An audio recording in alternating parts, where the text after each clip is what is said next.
Greetings here at my presentation concerning patients' view of e-mental health. My name is Péter Kéri. I am originally a teacher and a public relations specialist. I live and work in Budapest, Hungary. E-mental health is around me for some years. When I was 43, I had to face with a really serious mental health issue. For someone like me who always considered taking care of interpersonal relations, mental health, a diagnosis like this was like end of the world. The first diagnosis of mine was organic psychosis. After some visits at clinical settings where cognitive treatments were not given, I decided to try out some other possibility. I felt community psychiatric care can be the right solution for me, as I perceive my problem is not only a thing inside of me, but something what can be only healed if we deal with it in the existing frame of my own psychosocial networks. Awakenings Foundation and Dr. Judith Harangozo, head of the foundation, assured me I was right. Different approaches really do exist. Slowly I started to feel better and started to understand the way how a center like that works. I started to cooperate in self-help groups, mainly in the group of the voice hearing movement. Soon I felt I can incorporate all their shared experiences, ways of fight, into my own way towards a less unbearable, a less painful state of mind. I learned and created methods once applicable for the symptoms of my own and others' problems. Today I work for the foundation as a project manager and a communications consultant. Our foundation is pioneering creation of e-mental health applications. I am a member of Communications and Membership Committee at Gamian Europe. Great projects like Patient Charter for people living with schizophrenia or latest Schizophrenia Companion Guide carry my name among really fantastic colleagues. For self-help and prevention, I invented an easy-to-use card game, a game that can help dealing with situations, mild problems in the past, even great for prevention of cognitive decline for people living with voices. I have to underline, initiation of involvement patient's view in a precious meeting like this is really actual, really crucial, and for all of us, really heartwarming. I believe stakeholders only together can initiate novel therapies in the field of digital health.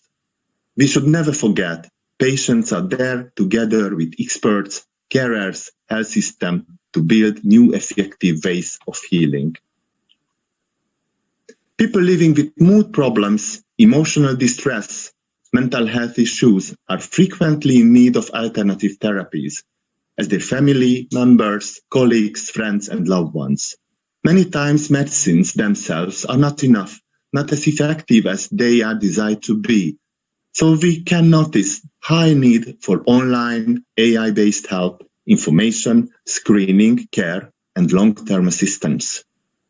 If we look around in a lot of areas in the globe, talking about psychology, sharing ideas about it become popular. Where psychology can be more acceptable, popular topic in everyday life, their stigma will be significantly less, can be felt less. This type of atmosphere can ease the opening of any discussion of all involved.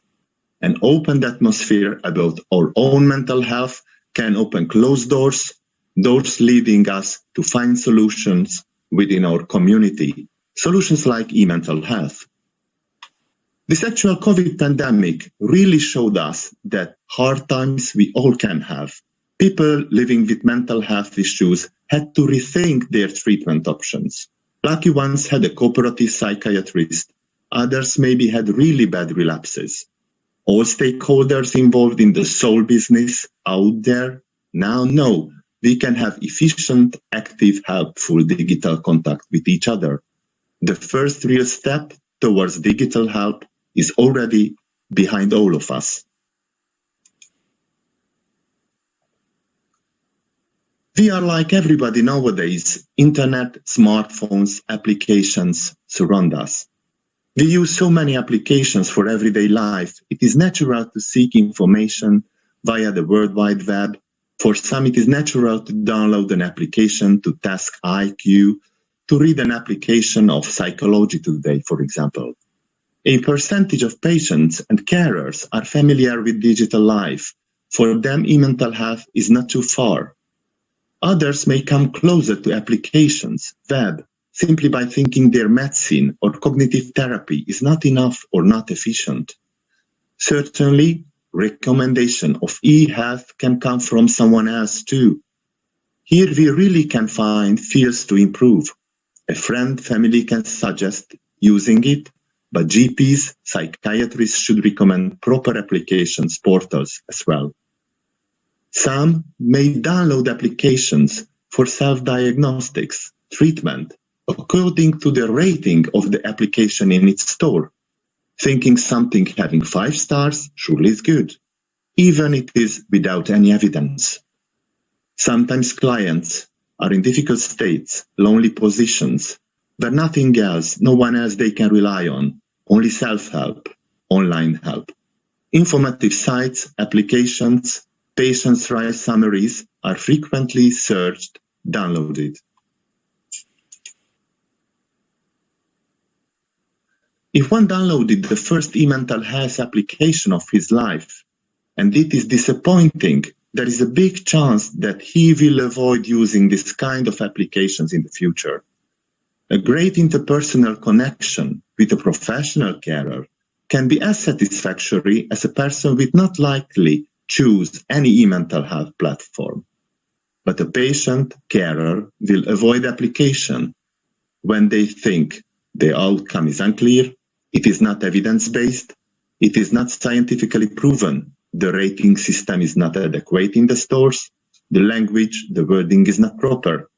Developers, scientists are not indicated, or because they think the application might use their sensitive data.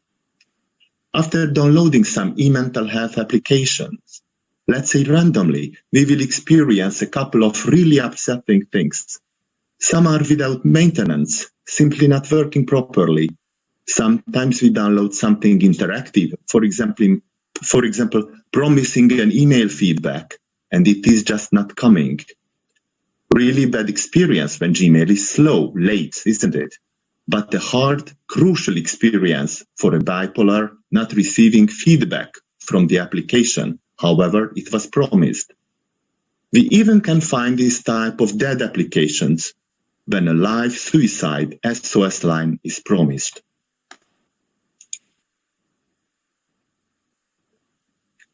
After a while, we understand the world of applications, webs, forums concerning mental health.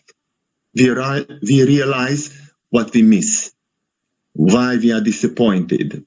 We miss sites where applications are checked, rated by users and professionals, experts by experience. Sites where goals, advantages, evidence, reliability are listed. Sites that can be linked to all who are involved. At Awakenings, I was a member of a team created an application for those living with voices to ease their life. Usually, it is said that severe mental health illnesses are not the target of mobile applications. We at our foundation in Budapest proved that our app helping people with some symptoms of schizophrenia will ease a patient's life significantly. Or actual social media platforms are used to show the beautiful, the happy, the healthy mostly. However, it is useful to create social media for patients groups as well, own platforms or closed social media groups.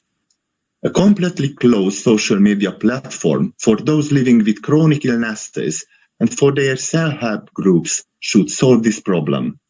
We still miss AI-based aid, assistance for mental health, something like a mixture of the existing applications like Aidea and Lira.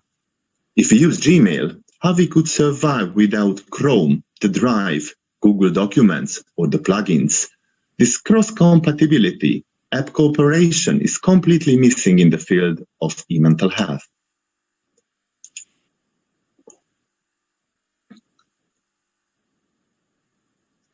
Patients, experts by experience, should be included in all developer teams to produce a well-functioning outcome.